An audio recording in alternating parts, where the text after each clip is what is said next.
Bonjour, dans cette vidéo, nous allons voir comment vous créer une double rente avec la bourse. Et oui, les dividendes c'est bien, mais si vous pouviez gagner encore plus. Alors attention, je ne parle pas des actions de croissance, ça sera un autre sujet pour une autre vidéo.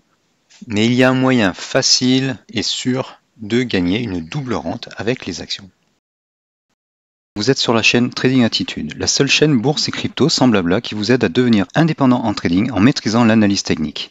Si vous êtes nouveau ici, abonnez-vous pour ne rien rater. Cette astuce, cette stratégie hyper simple, c'est la vente d'options.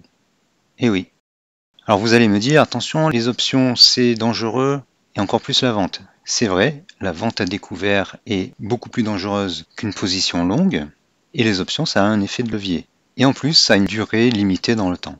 Mais attention, j'ai dit vente à découvert. Or là, nous n'allons pas faire de la vente à découvert. Je vais parler des stratégies de covered call et de cash secured put. On ne vend pas les options de manière sèche. L'avantage avec la vente d'options, c'est que vous empochez tout de suite la prime. La prime, c'est le prix de l'option. Donc là, je vends un put, je le vends à 96, l'action cote 100. Le put vaut 4 $, 4,11, et je touche 411 $. Pourquoi? Parce que quand vous tradez des options, il faut multiplier par 100.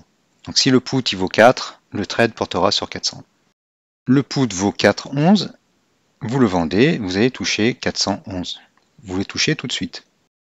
Le problème, c'est que vous vendez une option de vente. C'est-à-dire que la personne qui va vous l'acheter va acheter le droit de vous vendre des actions, ces actions. Et vous allez devoir les acheter à un prix qui est 96. Si votre acheteur exerce l'option, et il va l'exercer si le cours de l'action est en dessous du strike. Si l'action passe en dessous de 96, vous allez devoir lui acheter les actions à 96. Et donc ça va être une perte pour vous. Si vous vendez un call, là le call il vaut 5,6, vous allez empocher 560 tout de suite. Par contre, si l'action dépasse 102, votre acheteur d'option va vouloir exercer l'option d'achat. D'accord? Et vous allez devoir lui vendre les actions à 102 alors qu'elle cote plus. Là aussi, vous allez devoir acheter les actions à, à 105 pour les vendre à 102. C'est une perte sèche. Alors comment éviter cela? Comment éviter le danger de la vente d'options? Eh bien, dans le cas du call, il suffit de vendre un call dont le strike est supérieur au prix de l'action et de posséder l'action. Si vous avez 100 actions que vous avez achetées à 100 ou à moins de 100, vous pouvez vendre un call à une valeur qui est au-dessus. Alors ne vous inquiétez pas, on va voir ça sur des graphiques. Ça sera beaucoup plus clair. Dans le cas du put, donc vous vendez le droit de vendre, c'est-à-dire que la personne qui va vous acheter l'option achète le droit de vous vendre une action. Donc il ne faut pas qu'il ait l'intérêt à vendre. Donc vous allez vendre une option dont le strike est inférieur au cours de l'action actuelle. Tant que le prix de l'action reste au-dessus du strike, eh bien votre acheteur n'aura aucun intérêt à les vendre à ce prix-là. Par contre, si jamais ça arrive, eh bien vous devrez avoir le cash disponible pour pouvoir lui acheter ses actions. Et ça a un avantage. On va voir ça sur un graphique. Voilà, donc supposons que vous ayez du Procter & Gamble. La condition pour que cette stratégie marche, c'est quoi? Il y a deux conditions. C'est d'avoir au moins 100 actions. La deuxième condition, c'est que votre prix de revient soit bien inférieur au prix actuel de l'action. Pour le cash secured put, il y a une seule condition, eh bien, c'est que vous ayez le cash nécessaire pour l'achat des actions. Et j'ajouterai une autre condition, c'est que l'action soit relativement basse. En fait, que le strike de l'option que vous allez vendre est à un niveau bas. Alors, je m'explique. Je m'explique et je vous explique quelle est la stratégie. En fait, vous voulez vendre des puts quand, si jamais l'option est exercée, ça vous permet d'acheter l'action à un bon prix. Donc vous allez vendre le put en dessous des plus bas. Alors le problème aussi, c'est que plus votre strike est bas, dans le cadre de la vente de put, moins vous allez gagner et moins il y a de contrepartie pour vous acheter le put. S'il n'y a personne pour vous acheter le put, ça ne marchera pas. Inversement, pour la vente de call, plus le strike est éloigné du cours actuel, moins vous allez gagner et moins vous allez trouver de personnes pour vous acheter le call. Donc il faut trouver le juste milieu. Alors, par exemple, pour mieux illustrer ça, sur option strat, on prend la vente d'un call au-dessus du prix actuel, donc 160, alors qu'elle code 156. Donc ça c'est vente d'un call. Et à la maturité, on gagne ça.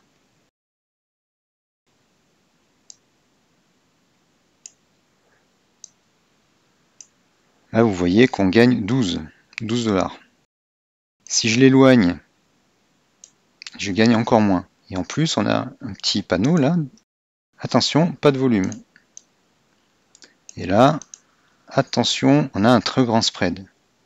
Parce qu'en fait, il faut le vendre, mais le vendre en fixant une limite, de façon à ne pas se retrouver avec un mauvais prix. Donc il ne faut pas trop l'éloigner. Et donc, si on le rapproche du cours actuel, on gagne plus. Là, on gagne 60 $, mais on a une très forte chance de se faire assigner. Donc, de devoir vendre les actions, ce qui est bête. Parce que l'objectif de cette stratégie, c'est de répéter l'opération encore et encore, chaque mois, chaque semaine. Alors, du coup, on va essayer de trouver une expiration proche. Plus l'expiration est lointaine, plus on va gagner. Là, on gagne 123. Et là, 277. Mais on a plus de probabilité de se faire assigner, c'est-à-dire de devoir vendre ses actions. Donc il faut trouver le juste milieu entre pas trop loin, pas trop près et la bonne expiration. Alors pour l'expiration, je vous conseillerais plutôt de prendre la plus proche. Comme ça, vous n'avez que quelques jours à attendre. La probabilité pour que les cours qui vous obligeraient à être assignés soient atteintes est faible, est plus faible. Mais revenons sur notre graphique.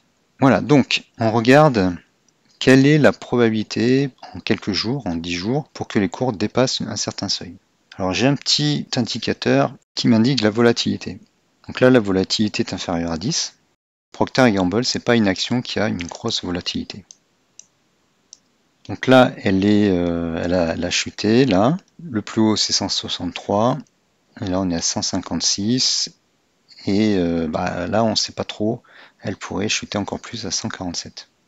Il y a un autre indicateur qui s'appelle l'ATR, Average True Range, et lui nous dit que l'action varie pas plus de 2, on va dire 3 sur 14 jours, donc 3%. Voilà, ça fait 3%. Donc il faut mettre nos strikes à plus ou moins 3%. Bon, sauf que là, on est en swing, là. Il se passe quelque chose. Quand on était ici, on avait un canal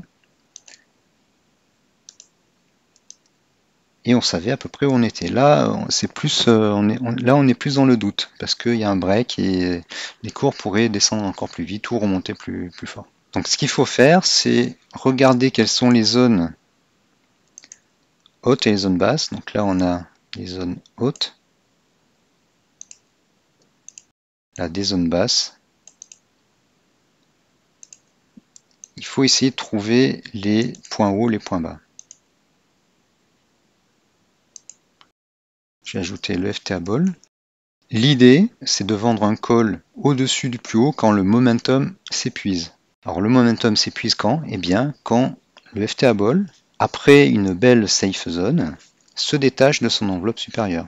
Ah, j'ai oublié, si vous êtes nouveau sur cette chaîne et que vous ne connaissez pas encore mes indicateurs, si vous voulez avoir plus de détails sur leur fonctionnement, je vous dis rendez-vous à la fin de la vidéo. Je vous explique comment tout ça fonctionne et je vous dis où les trouver.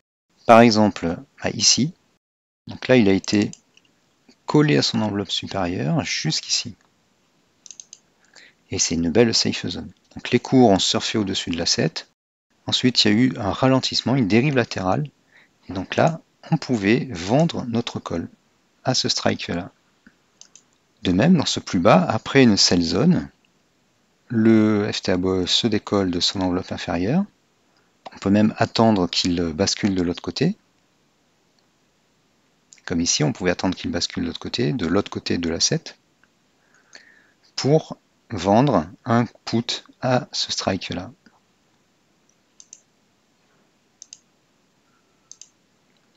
Alors, s'il n'y a pas de liquidité sur les options, vous pouvez même le remonter un petit peu, le mettre sous la courbe rouge de l'asset. Mais quand les cours cassent au-dessus et qu'on est en train de se retourner, que le FTA Ball est en train de se retourner. par exemple ici. Voilà, là. Vous savez qu'il y a de très fortes probabilités pour que les cours remontent. Mais l'acheteur, lui, il ne sait pas. Il croit que ça peut encore baisser. On a d'autres occurrences, ici par exemple. Alors, on en a une ici parce que le FTA Ball se décollait un petit peu de son enveloppe, mais pas beaucoup. Les cours ont stagné quelques jours, mais il y a eu un gros gap à la hausse. Bon, là, on aurait été un peu marron. Là, il s'est à nouveau décollé.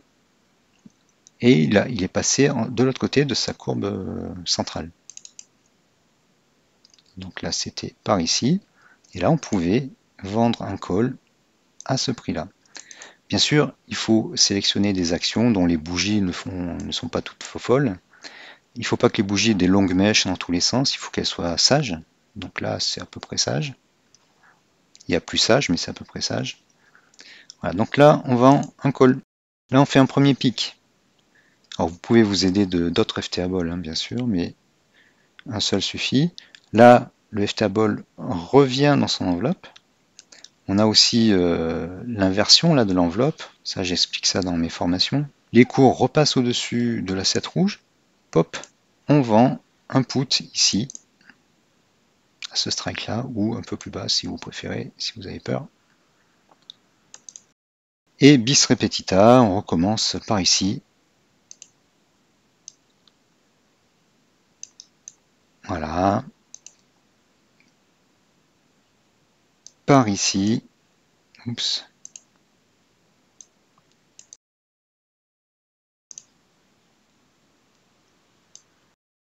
Et par ici. Bon, ça nous fait pas tellement, ça nous fait pas tant d'opérations que cela, mais parce que là c'est sur quelques mois. Mais vous pouvez le répéter sur d'autres actions. En une année, ça vous fait peut-être 2, 3, 4, 5, 6, 7 opérations. Et donc, ça vous fait une deuxième rente, en plus des dividendes. Alors oui, il y a aussi quelque chose à prendre en compte, c'est les dividendes. Quand on achète ou vend des options, il faut prendre en compte les dividendes sur les actions. Vous pouvez regarder dans TradingView, vous avez le prochain paiement. Donc là, bon, il est passé, donc on n'a pas, mais on a le prochain paiement. Et puis même, en fait, sans ça, vous l'avez sur le graphique là, et vous pouvez voir le montant. Sinon, c'est ici. Donc ce qu'il faut, c'est que le dividende ne soit pas trop élevé par rapport au prix. On avait je vous ai fait une vidéo sur un système où il y avait un dividende de 7 euros pour une valeur d'action de 60, donc ça représentait plus de 10%. Là, ça risque de perturber un petit peu votre stratégie option, donc vérifiez qu'il n'y ait pas de versement de dividende trop important. Là, on voit que en fait, ça n'a rien changé. Surtout si vous vous placez au plus bas et au plus haut. Là, j'ai oublié aussi une stratégie là. Ici, là c'était bon si on avait vraiment une échéance courte. Là, c'est pareil.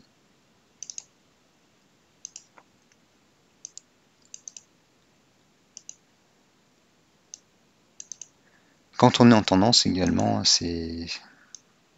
on peut jouer le truc, hein, parce que là, on est en tendance. On est dans ce canal. Par contre, là, on est dans une position de déséquilibre. On ne sait pas trop où on va aller. En tout cas, on sait qu'on part de là, mais on ne sait pas trop où on va aller, donc il faut attendre de voir ce que ça va donner. Vous pouvez aussi tenter sur du 1 heure, mais c'est un peu plus dangereux parce que vous risquez de vous placer trop près du cours, et avec des gaps à l'ouverture, vous risquez de vous faire avoir. Donc il est plus sûr de rester en daily.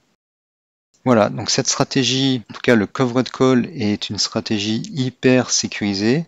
Elle est même autorisée aux États-Unis dans l'équivalent du PEA. Le cash secured put vous permettrait d'acheter l'action Procter & Gamble à un bon prix, c'est-à-dire dans un creux. Et le covered call, eh bien, le seul risque, c'est que vous ayez à vendre vos actions. Donc, condition absolument impérative, c'est d'avoir un prix de revient moyen inférieur. Parce que si vous avez acheté l'action ici, que vous vendez un call ici alors que les prix sont là, vous risquez de la vendre moins cher que ce que vous avez acheté. Vous allez perdre. Si vous l'avez acheté par ici, si vous la vendez là, c'est pas grave. quand elle baissera, vous vendrez un put au prix où vous l'aviez acheté pour la racheter à ce prix-là. Et si vous la rachetez pas à ce prix-là, vous gagnerez la prime du put. Donc on peut imaginer, si vous n'avez pas encore 100 actions Procter & Gamble, on peut imaginer une stratégie qui est la suivante. Quand Procter & Gamble fait un plus bas, par exemple ici ou ici, vous vendez un put à ce niveau-là. Bon là, elle remonte et vous n'avez pas à l'acheter. Vous avez encaissé la prime du put. Quand elle arrive à ce niveau-là, imaginons que quand elle arrive à ce moment-là, vous placez un put ici. Là, vous êtes assigné, vous achetez l'action à ce prix-là. Par contre, après, elle remonte. Donc ça, c'est un moyen de gagner avant d'avoir acheté l'action, pendant et après. Autre possibilité, si vous voulez acheter une action à un prix particulier, eh bien, vendez plutôt un put juste en dessous du prix, enfin un peu en dessous du prix. Imaginons que l'action est ici, vous pensez qu'elle va remonter et vous voulez l'acheter. Bon, eh bien vous vendez un put un peu au-dessous, l'action monte, vous avez gagné la prime. Là, elle continue de monter, vous recommencez l'opération, vous vendez un put. Alors soit vous gardez la prime à l'échéance, soit votre put est assigné et vous achetez l'action à ce prix-là, sauf que vous l'achetez plus bas que le prix auquel vous auriez voulu l'acheter. De même, quand on est en tendance haussière, comme ça, une tendance forte, donc ça se voit avec les FTA Ball, l'asset et puis l'indicateur de volatilité, l'action monte, monte, monte, monte, vous vendez des puts.